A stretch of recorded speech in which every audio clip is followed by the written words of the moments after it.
Newton classes में आप सभी का स्वागत है। तो दोस्तों, आज हम बात करेंगे क्लास 12 का हिस्ट्री लघुत्तरीय प्रश्न के बारे में, जो हम लोग कर रहे हैं PYQ यानी प्रीवियस ईयर क्वेश्चन। तो दोस्तों, लघुत्तरीय प्रश्न का प्रीवियस ईयर क्वेश्चन हम लोग 65 तक कर चुके हैं। तो आज हम लोग 66 से लेकर के करीबन 80 तक करेंगे।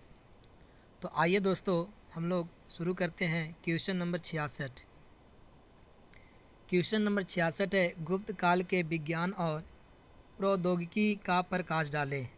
तो दोस्तों, हम लोग उत्तर में लिखेंगे कि विज्ञान के क्षेत्र में गुप्तों की देन बहुत महत्वपूर्ण माना जाता है, जबकि इस समय गणित, ज्योतिष, चिकित्सा, रसायन, भौतिकी आदि ये सभी क्षेत्रों में बहुत अच्छी प्रगति हुई है। दोस्तों, आगे हम लोग लिखेंगे कि इस युग के सबसे बड़े वैज्ञानिक आर्यभट्ट माने जाते हैं, जिन्होंने शून्य का खोज किया था। तो दोस्तों, ये आपको हिस्ट्री में ऑब्जेक्टिव क्वेश्चन बनता है कि शून्य का खोज किसने किया था, तो आर्यभट्ट। ठीक है, देखिए ये प्रश्न आएंगे ही, आपको सेट प्रैक्टिस में देखने को मिलेगा ज़रूर। तो ध्यान रखिएगा। उम्मीद करते हैं जो कि इनकी प्रसिद्ध पुस्तक आर्यभट्ट है। इन्होंने अंकगणित, बीजगणित, ज्यामिति एवं त्रिकोणमिति के क्षेत्र में अन्वेषण किए। इन्होंने यह भी प्रमाणित कर दिया कि पृथ्वी ही सूर्य की परिक्रमा करती है। पृथ्वी ही सूर्य की परिक्रमण करती है तथा पृथ्वी एवं चंद्रमा की बदलती हुई परिस्थितियों के कारण ग्रहण होता है। दोस्तों, आगे लिखेंगे, 12 मिहिर इस युग के सबसे बड़े ज्योतिष थे। तो याद रखिएगा ऑब्जेक्टिव की दृष्टि से कि बताइए गुप्त वंश के सबसे बड़े ज्योतिष के नाम क्या था, तो 12 मिहिर। ठीक है, इनकी प्रसिद्ध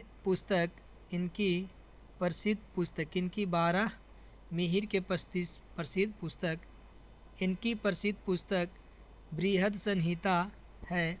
12 मिहिर के ग्रंथों में यवन सिद्धांतों का सामंजस्य मिलता है। 12 मिहिर के पुस्तक के नाम है, दोस्तों याद रखेंगे, क्या नाम है, बृहद संहिता। तो इनके किताब के ग्रंथों में क्या मिलता है, तो याद रखेंगे यवन सिद्धांतों का सामंजस्य मिलता है। आगे हम लोग ध्यान में रखेंगे,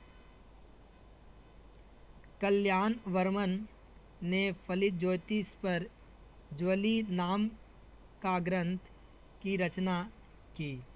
प्रसिद्ध बौद्ध विद्वान नागार्जुन ने रस चिकित्सा का आविष्कार किया था। तो दोस्तों, याद रखेंगे, यहाँ से एक ऑब्जेक्टिव क्वेश्चन बन रहा है और आपको सेट प्रैक्टिस में कंफर्म आपको मिलेगा। ठीक है, तो दोस्तों, प्रसिद्ध बौद्ध विद्वान नागार्जुन ने रस चिकित्सा का आविष्कार किया था। ठीक है, रस चिकित्सा का आविष्कार किसने किया था, तो याद रखिएगा नागार्जुन। पारद यानी कि पारा का आविष्कार भी इसी काल में हुआ था। यानी कौन सा काल, तो दोस्तों हम लोग कौन सा काल पढ़ रहे हैं, गुप्त काल। देखिए, गुप्त काल का विज्ञान और प्रौद्योगिकी पर प्रकाश डालें। तो दोस्तों, पारा का जो आविष्कार हुआ था वो बताएंगे किस काल में, तो दोस्तों याद रखिएगा गुप्त काल में। ये आपको ऑब्जेक्टिव में सब बन रहा है क्वेश्चन, आप इसे इग्नोर नहीं कीजिएगा। यदि आप इग्नोर कर दीजिएगा तो फिर क्वेश्चन आपको इग्नोर कर देगा, समझ गए। इसीलिए हल्के मत लीजिए, नहीं तो ये इतना भारी पड़ जाएगा कि आपको हल्का कर देगा, समझ गए। अब आइए आगे, इसी काल में हुआ था। उसके भस्म करने की क्रिया का आविष्कार का नागार्जुन ने आयुर्वेद तथा रसायन शास्त्र के इतिहास में ये नए युग का आरंभ किया गया। तो दोस्तों, आगे हम लोग लिखेंगे, महान वैद धन्वंतरि भी संभवतः गुप्त काल में ही हुआ था। धातु विज्ञान एवं शिल्प कला की भी इसी समय में प्रगति हुई। मेहरौली का लौह स्तंभ गुप्तकालीन धातु विज्ञान के प्रगति का सबसे बढ़िया नमूना पेश करता है। तो दोस्तों हम कहते हैं कि आप लोग यहाँ तक लिख लीजिए, ठीक है, कि पारद यानी पारा का आविष्कार भी इसी काल में हुआ था। तो बस हम लोग यहाँ तक लिख लेंगे, बस यहाँ तक लिख लेंगे, बहुत है, समझ गए। क्योंकि आपको 30 से 40 शब्द ही लिखना रहता है, तो आप लोग 30 से 40 शब्द यहाँ तक भी लिख सकते हैं, कोई दिक्कत नहीं है, समझ गए। इससे ज़्यादा नहीं लिखिए, कोई दिक्कत नहीं है। चलिए अब हम लोग आगे आते हैं क्वेश्चन नंबर 67 नंबर क्वेश्चन है, त्रिपिटक क्या है। तो दोस्तों उत्तर में लिखेंगे त्रिपिटक का शाब्दिक अर्थ तीन टोकरियाँ जिनमें एक पुस्तक रखी जाती है।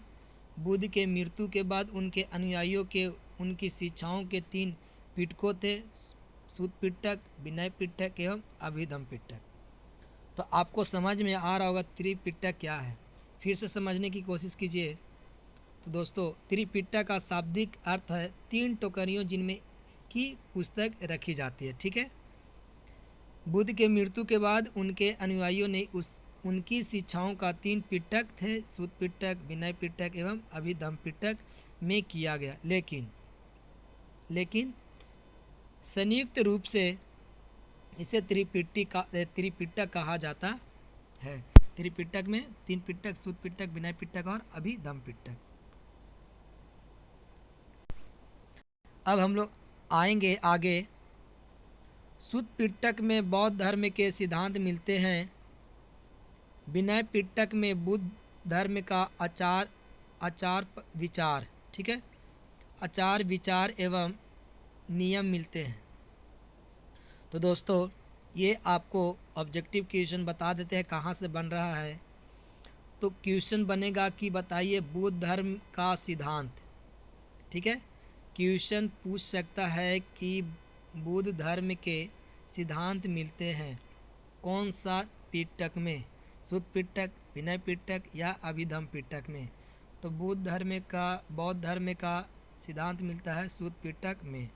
दोस्तों विनय पिटक में बताइए, विनय पिटक में बुद्ध धर्म के आचार विचार क्या मिलते हैं, आचार विचार एवं नियम मिलते हैं। कौन सा पिटक में दोस्तों, तो याद रखेंगे विनय पिटक में। आगे अभिधम पिटक, कौन सा दोस्तों, अभिधम पिटक, तो याद रखेंगे अभिधम पिटक में।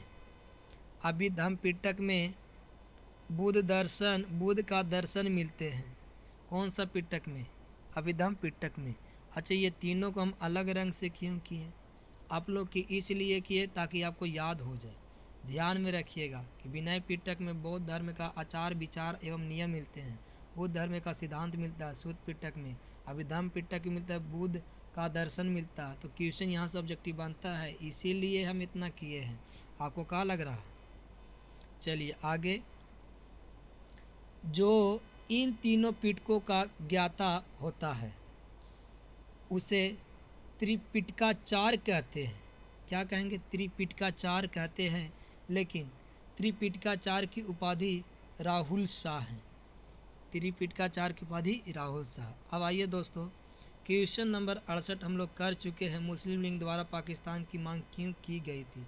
1 नंबर जब क्वेश्चन कर रहे थे तो हम लोग कर चुके, तो वहाँ से आप लोग आंसर इसका लिख लीजिएगा। इसीलिए हम नहीं लिखे, जो क्वेश्चन हो चुका उसको क्यों लिखे। अब हम लोग आएंगे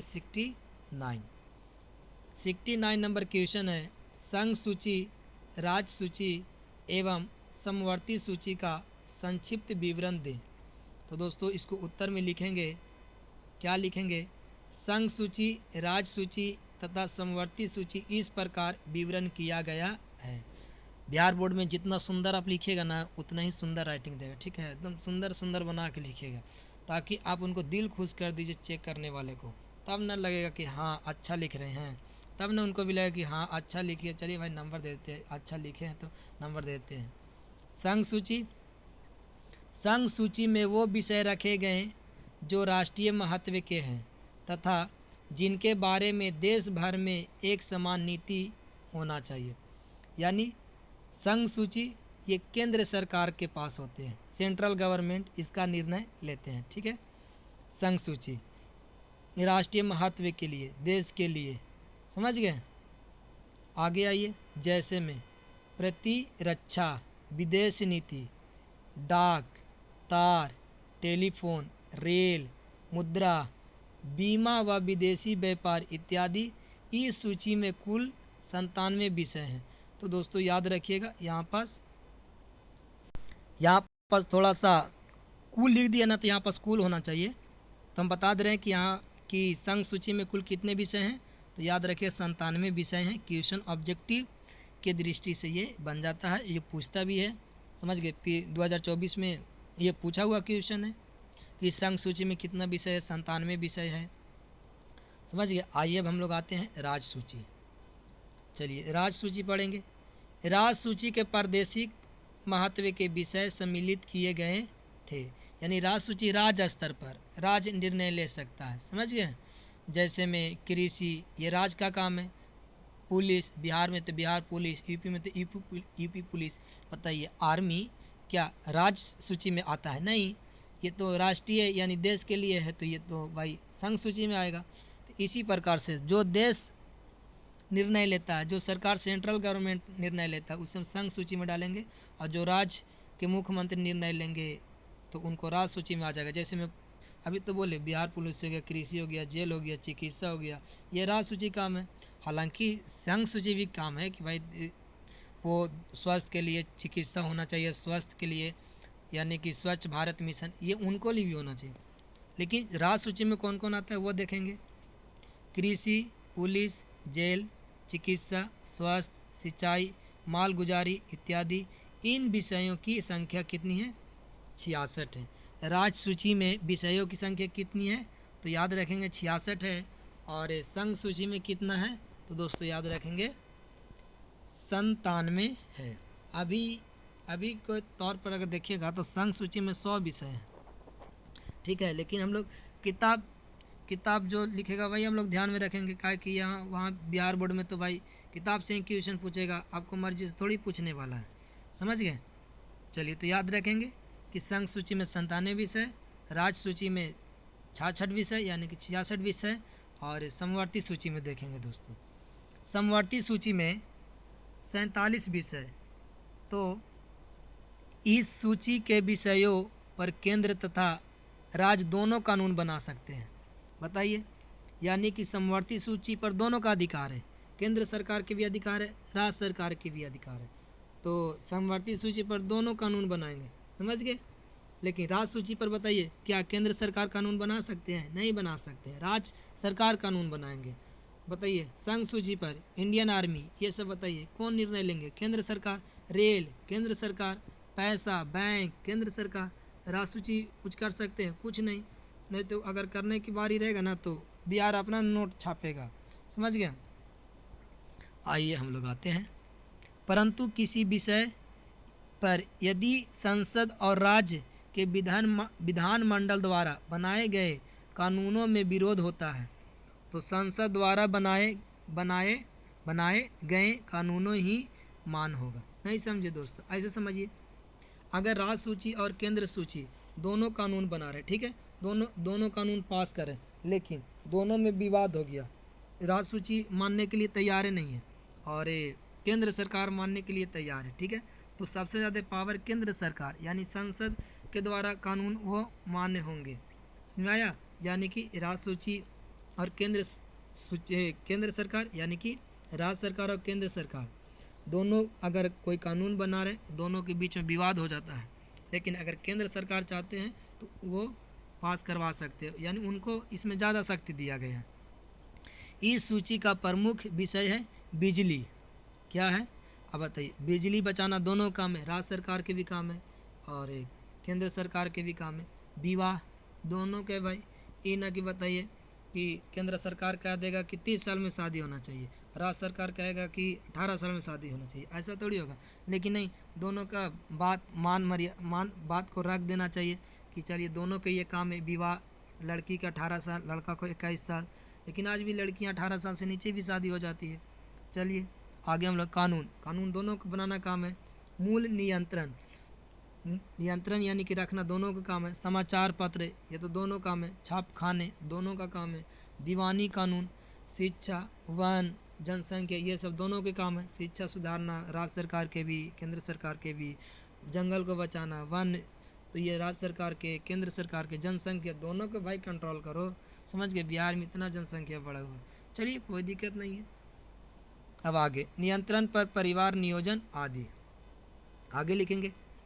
संविधान के अनुच्छेद 356 में कहा गया है कि किसी राज्य में संवैधानिक तंत्र विफल हो जाने पर राज्यपाल के परामर्श पर राष्ट्रपति द्वारा उस राज्य में राष्ट्रपति शासन लागू किया जा सकता है। दोस्तों ये हम पुलेटी में आप लोग के पढ़ाए थे 356 अनुच्छेद, समझ गए।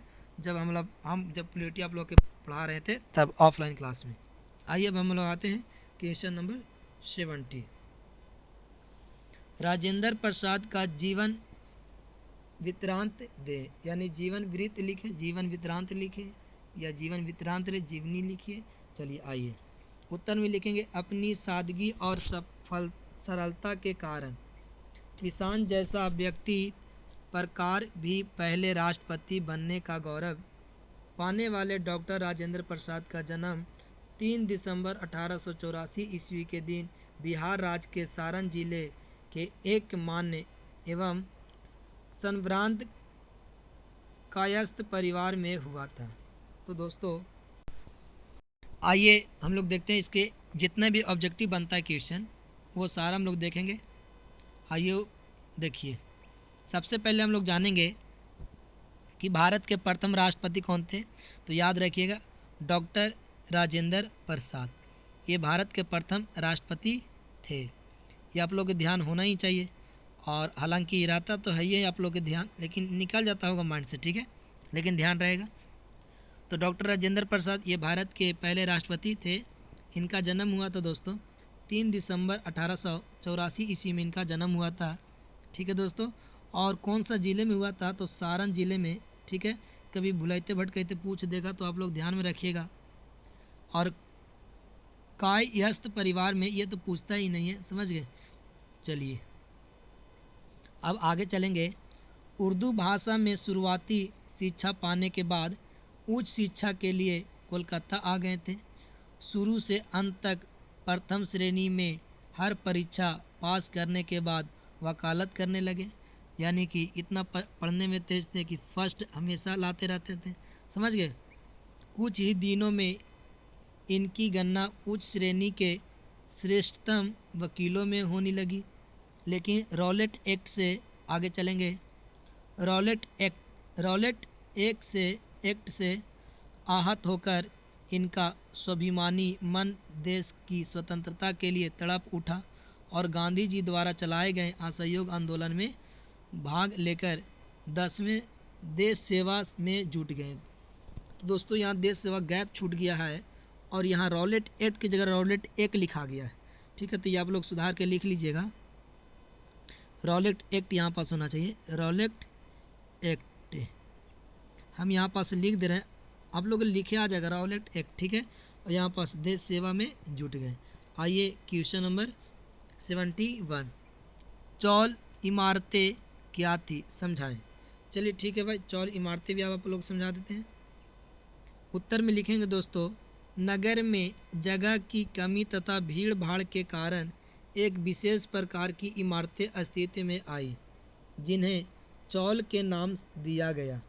वो इमारतें बहुमंजिला इमारतें होती थी जिनमें एक एक कमरे वाली इकाइयाँ बनाई जाती थी। आगे लिखेंगे, इमारत के सारे कमरों के सामने एक खुला हुआ बरामदा या गलियारा होता था और बीच में दलाना होता था। इस प्रकार की इमारतों में बहुत थोड़ी जगह में कई परिवार निवास करते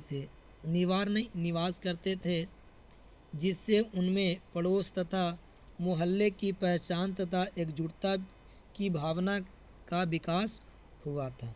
दोस्तों इस प्रकार से आपको चौल इमारत के बारे में लिख देना है।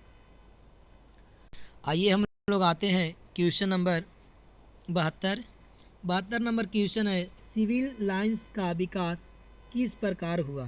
तो दोस्तों उत्तर में लिखेंगे सिविल लाइंस का नाम ब्रिटिश राज के समय से आता है, जब सर्वप्रथम दिल्ली में ब्रिटिश सैन्य और नागरिक इमारतों को अलग अलग क्षेत्रों में संगठित किया गया था। तो दोस्तों आगे लिखेंगे जिन क्षेत्रों में नागरिक रहते थे उन्हें सिविल लाइंस के रूप में सीमांकित किया गया था। तो दोस्तों आपको सिविल लाइंस के बारे में इस प्रकार से पढ़ के आपको लिख देना है और आपको 2 नंबर मिल जाएगा बिहार बोर्ड। ठीक है, बिहार बोर्ड का ही क्वेश्चन से प्रीवियस ईयर क्वेश्चन है, ये सारा पूछते ही रहता है बार बार, समझ गए? तो हो सकता है ये भी क्वेश्चन आ जाए। सबसे अच्छा क्वेश्चन, आइए महात्मा गांधी के आरंभिक जीवन का संक्षिप्त विवरण दें। तो दोस्तों सबसे पहले कुछ कहना चाहते हैं कि नींद आई थी मगर सो ना पाया, नींद आई थी मगर सो ना पाया, पलकों में आंसू थे मगर रो ना पाया, वो तो हमेशा मेरे दिल में रहते थे, वो तो हमेशा मेरे दिल में रहते थे, एक मैं ही था जो उनको हो ना पाया। तो आइए दोस्तों हम लोग देखेंगे महात्मा गांधी के आरंभिक जीवन का संक्षिप्त विवरण दे। तो दोस्तों उत्तर में लिखेंगे भारतीय आसमान के चमकते सितारे मोहनदास करमचंद गांधी, जिन्हें भारतीय श्रद्धा यानी भारतीय श्रद्धा से प्रेम से श्रद्धा से महात्मा गांधी कहते हैं। महात्मा गांधी का जन्म 2 अक्टूबर 1869 ईस्वी को कठियावाड़ा के पोरबंदर गुजरात में हुआ था। तो दोस्तों आगे लिखेंगे गांधी जी को राष्ट्रपिता भी कहा जाता है। तो बताइए दोस्तों गांधी जी को राष्ट्रपिता किसने कहे थे? तो दोस्तों हम लोग याद रखेंगे गांधी जी को राष्ट्रपिता की उपाधि सुभाष चंद्र बोस ने दिए थे और महात्मा की उपाधि रविंद्रनाथ टैगोर ने दिए थे। चलिए स्नेह से यानी प्यार से लोग इन्हें बापू भी कहते थे। महात्मा गांधी का बचपन का नाम मनु था, इनके पिता का नाम करमचंद गांधी था, वे राजकोट के दीवान के पद पर कार्य करते थे। आइए दोस्तों लिखेंगे आगे करमचंद गांधी सत्यवादी, अहिंसा और दयावान थे।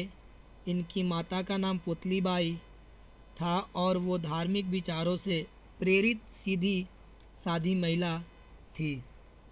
वो सूर्य को आराध्य देने बिना अन्न ग्रहण नहीं करती थी। 13 वर्ष की अल्प आयु में गांधी जी का विवाह कस्तूरबा नामक कन्या से संपन्न हो गया। तो दोस्तों 13 वर्ष नहीं दोस्तों 14 वर्ष में ब्याह हुआ था, काहे कि इनका शादी 1883 में हुआ था। तो 83 में जब इनका शादी हुआ था 14 वर्ष की उम्र में, तो ये 13 नहीं 14 होना चाहिए, यहाँ पास कर लीजिएगा। 14 वर्ष की उम्र में अल्प आयु में गांधी जी का विवाह कस्तूरबा नामक कन्या से संपन्न हो गया। तो गांधी जी का ब्याह हुआ था 1883 में, यानी शादी विवाह, समझ रहे हैं। और इनकी पत्नी के नाम था, किनकी पत्नी? गांधी जी के पत्नी के नाम था कस्तूरबा गांधी। ठीक है, चलिए आगे हम लोग चलेंगे। गांधी जी के बाल विवाह के कड़े अनुभवों का सामना भी किया। महात्मा गांधी की प्रारंभिक शिक्षा राजकोट के अल्फ्रेड हाई स्कूल में हुई। बचपन में गांधी जी शर्मीले स्वभाव के थे। वकालत की शिक्षा प्राप्त करने वो इंग्लैंड गए। वकालत की पढ़ाई करने के लिए वो कहाँ गए थे? इंग्लैंड। 4 सितंबर 1888 को बम्बई से इंग्लैंड रवाना हुए और लगभग 24 वर्ष की उम्र में वो दक्षिण अफ्रीका भी गए थे। आइए दोस्तों अब हम लोग आगे आते हैं और गांधी जी क्या क्या करते हैं वो भी देख लेते हैं। तो आगे क्वेश्चन नंबर 72, ये क्वेश्चन नंबर 73 दोस्तों, बस हम लोग यहीं तक लिखेंगे। बहुत है, 40 शब्द ही पूछता है हम लोग, देखिए कितना सारा शब्द लिख दिए हैं, समझ गए। अब हम लोग लिखेंगे क्वेश्चन नंबर 74, यानी बौद्ध धर्म के अष्टांगिक मार्ग के नाम लिखें। तो दोस्तों उत्तर में लिखेंगे बौद्ध धर्म के अष्टांगिक मार्ग के 4 नाम इस प्रकार हैं: सम्यक दृष्टि, सम्यक संकल्प, सम्यक वाणी, सम्यक कर्माता। तो दोस्तों उत्तर में लिखेंगे, हो गया, ठीक है, और कुछ लिखना नहीं आपको, जितना बोला उतना ही ना लिखेंगे। बौद्ध धर्म के अष्टांगिक मार्ग के नाम लिखे, तो बौद्ध धर्म में अष्टांगिक मार्ग के 4 नाम इस प्रकार है, बस हो गया। अब हम लोग लिखेंगे 74 नंबर क्वेश्चन को देखेंगे। अकबर को राष्ट्रीय शासक क्यों कहा जाता है? तो दोस्तों उत्तर में लिखेंगे, अकबर के राष्ट्रीय शासक इसलिए कहा जाता है कि इसके द्वारा किए गए महत्वपूर्ण कार्य इस प्रकार देखा गया है। तो दोस्तों यहाँ महत्वपूर्ण होना चाहिए, चलिए कोई दिक्कत नहीं है, लिखने में मिस्टेक हो गया है। अब हम लोग एक में लिखेंगे, अकबर के भू राजस्व संबंधी सुधार। अकबर एक कुशल प्रशासनिक होने के नाते नोते लिख दिए हैं।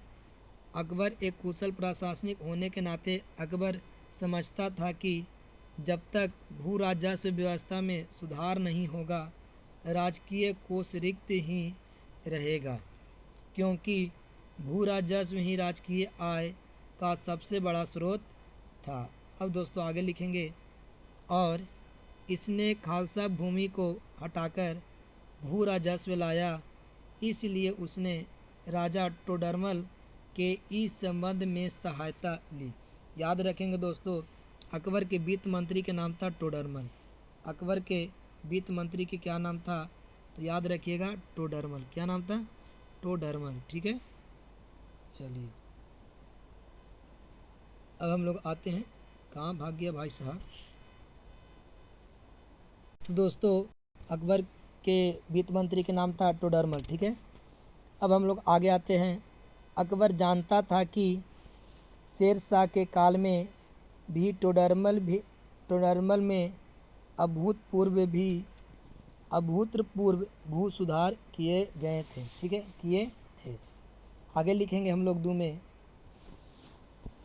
टोडरमल का जब्ती प्रबंध, यह प्रथा 1581 ईस्वी में, कौन सा प्रथा? तो याद रखिएगा दोस्तों, जब्ती प्रथा।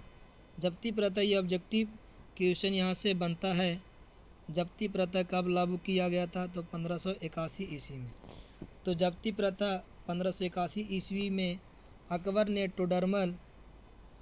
टोडरमल की भू व्यवस्था जब्ती प्रणाली लागू कर दी। इस व्यवस्था के अधीन आने वाले प्रदेश थे अवध, आगरा, इलाहाबाद, दिल्ली, मालवा, अजमेर, लाहौर, मुल्तान आदि। ये सभी जब्ती प्रथा के अंतर्गत आते थे। समझ गए दोस्तों, जब्ती प्रथा किसने लागू किया था? तो अकबर ने। किसने लागू किया था? अकबर ने। तो ध्यान में रखिएगा, ये आपसे कब लागू किया था? 1581 में। क्वेश्चन नंबर वही है, 75 होगा शायद। देखिए क्वेश्चन नंबर 75 के ही ये 3 गो लिखना था, तो हम लोग क्या गो लिखे? 2 गो लिख लिए हैं। अब तीसरका को देखेंगे। तीसरका है भूमि की पैमाइश। तो लिखेंगे, समस्त कृषि योग्य भूमि की नाप करवाई गई। उसने रस्सी के गंजों के स्थापना पर 41 अंगुल वाले बांस के सिरों पर पहले छल्ले लगे हुए थे। समस्त कृषि योग्य भूमि को 182 भागों में बांटकर प्रत्येक भाग को अम्लगुजार नामक अधिकारी के अधीन कर दिया गया। दोस्तों अब हम लोग क्वेश्चन नंबर 76, अकबर के काल भूमि का वर्गीकरण किस प्रकार किया गया? तो दोस्तों उत्तर में लिखेंगे, अकबर यानी आईन अकबरी। उत्तर में लिखेंगे, आईन अकबरी से पता चलता है कि अकबर ने शासन काल में भूमि को 4 वर्गों में वर्गीकृत किया गया था। तो पहला लिखेंगे पोलज। क्या लिखेंगे? पोलज। यह प्रथम श्रेणी की भूमि थी जिस पर प्रत्येक समय खेती होती थी। वर्ष में 2 फसलें प्राप्त की जाती थी। इस भूमि से प्रतिवर्ष सरकार को भूमि कर प्राप्त होता था। आइए दोस्तों, अब हम लोग लिखेंगे प्रतिभूमि के बारे में। प्रतिभूमि वह भूमि थी जिस पर लगातार 2 से 3 वर्ष खेती करने के बाद पुनः उर्वरा शक्ति प्राप्त करने हेतु 1 वर्ष के लिए प्रति यानी बिना खेती के छोड़ दी जाती थी। समझ गए? अगर लगातार 2 से 3 वर्ष अगर खेती कर लेते थे लोग तो 1 साल उसे छोड़ दिया जाता था ताकि उर्वरक शक्ति उसमें प्राप्त हो जाए। क्वेश्चन तीसरा में लिखेंगे छच्छर भूमि। यह वह भूमि होती थी जो कृषि योग्य होने या उर्वरा शक्ति प्राप्त करने हेतु 3 या 4 वर्ष प्रति छोड़ दी जाती थी। छच्छर एक ऐसा भूमि है दोस्तों कि कृषि योग्य होने, ठीक है, जो कृषि योग्य होने या उर्वरा शक्ति प्राप्त करने के लिए कम से कम 3 से 4 वर्ष परित छोड़ दिया जाता था, तब इस पर खेती किया जाता था। 3 से 4 साल इसलिए लोग छोड़ देते थे ताकि इसमें उर्वरक शक्ति आ जाए और इस पर खेती करेंगे। तो इस भूमि को हम लोग छाछर भूमि बोलते हैं, ठीक है। अब हम लोग बंजर भूमि। यह सबसे निम्न कोटि की भूमि थी जो 5 वर्ष के लिए खाली छोड़ दी जाती थी। सोचिए, बंजर भूमि में 5 वर्ष के लिए खाली छोड़ दिया जाता था और 5 साल के बाद इनमें जब उर्वरक शक्ति आ जाता था तब लोग इस पे खेती करते थे। ये बंजर भूमि, समझ गए। प्रतिभूमि हर साल खेती किया जाता है। प्रतिभूमि में 2 से 3 साल। और ये कौन भूमि था दोस्तों? पोलज। पोलज में हर साल खेती किया जाता है, समझ गए। और ये प्रतिभूमि में 2 से 3 वर्ष, और छाछर भूमि में 3 से 4 वर्ष, और बंजर भूमि 5 साल, समझ गए, 5 वर्ष। अब हम लोग क्वेश्चन नंबर 77, उत्खनन से आप क्या समझते हैं? तो दोस्तों लिखेंगे उत्खनन से। तो दोस्तों हम लोग लिखेंगे उत्तर में कि उत्खनन एक ऐसी प्रणाली जो उत्खनन को पुरातात्विक अवशेषों को उजागर, प्रक्रम तथा अभिलेखित करने के लिए जाना जाता है। समझ गए? उत्खनन की ऐसी प्रणाली है जो उत्खनन को पुरातात्विक अवशेषों को उजागर, प्रक्रम, अभिलेखित करने के लिए जाना जाता है। उत्खनन के द्वारा हम लोग के कुछ पुरातात्विक पुराना अवशेष मिले हैं, जिसमें मोहनजोदड़ो में मृतकों का टीला मिले हैं, स्नानगार मिला है, और हड़प्पा में मिला है, समझ गए, चनहुदड़ो में, समझ गए, ये लिपस्टिक मिला है, आईना मिला है, ये सब बहुत सारी चीज़ें मिली हैं उत्खनन कराने से। तो हम लोग लिख देंगे ये चीज़। चलिए अब हम लोग आते हैं 78, मोहनजोदड़ो के विशाल स्नानागार का विवरण दें। तो लिखेंगे मोहनजोदड़ो के विशाल स्नानागार इस प्रकार देखा गया है। उत्तर में लिखेंगे कि स्नानागार जो मोहनजोदड़ो का एक प्रमुख सार्वजनिक स्थल है। यहाँ के विशाल दुर्ग में स्थित विशाल स्नानागार या 39 फुट लंबा, 23 फुट चौड़ा, 8 फुट गहरा है। इसमें उतरने के लिए उत्तर एवं दक्षिण की ओर सीढ़ियाँ बनी है। आगे लिखेंगे स्नानागार का फर्श पक्की ईंटों से बना है। संभवतः इस विशाल स्नानागार का उपयोग अनुष्ठानिक स्नान हेतु होता होगा। स्नानागार के चारों ओर कमरे तथा बरामदे थे। स्नानागार से जल के निकास की भी व्यवस्था थी। आगे लिखेंगे एवं स्वच्छ पानी एक कुएं द्वारा स्नानागार में लाया जाता था। तो दोस्तों हम लोग इस प्रकार से लिख देंगे। क्वेश्चन नंबर 79, हड़प्पा लिपि के बारे में आप क्या जानते हैं? तो दोस्तों उत्तर में लिखेंगे हड़प्पा लिपि को बहुत चित्रात्मक लिपि की संज्ञा दी गई है। इस लिपि में 250 से 400 अक्षर हैं तथा इसमें 64 मूल चिन्ह हैं। तो याद रखेंगे 64 मूल चिन्ह है। आगे यह लिपि छोटे छोटे समूहों में अभिलेख के रूप में मिली है। सबसे बड़ा अभिलेख धौलावीरा से मिला है। जिसमें 17 अक्षर हैं। आइए दोस्तों क्वेश्चन नंबर 80 और ये आखिरी क्वेश्चन, अयंगर व्यवस्था के विषय में आप क्या समझते हैं। तो दोस्तों लिखेंगे, विजयनगर राज्य ने प्रचलित स्थापित प्रशासन में परिवर्तन का अयंगर व्यवस्था आरंभ की। प्रत्येक ग्राम को स्वतंत्र प्रशासनिक आगे आगे लिखेंगे हम लोग, स्वतंत्र प्रशासनिक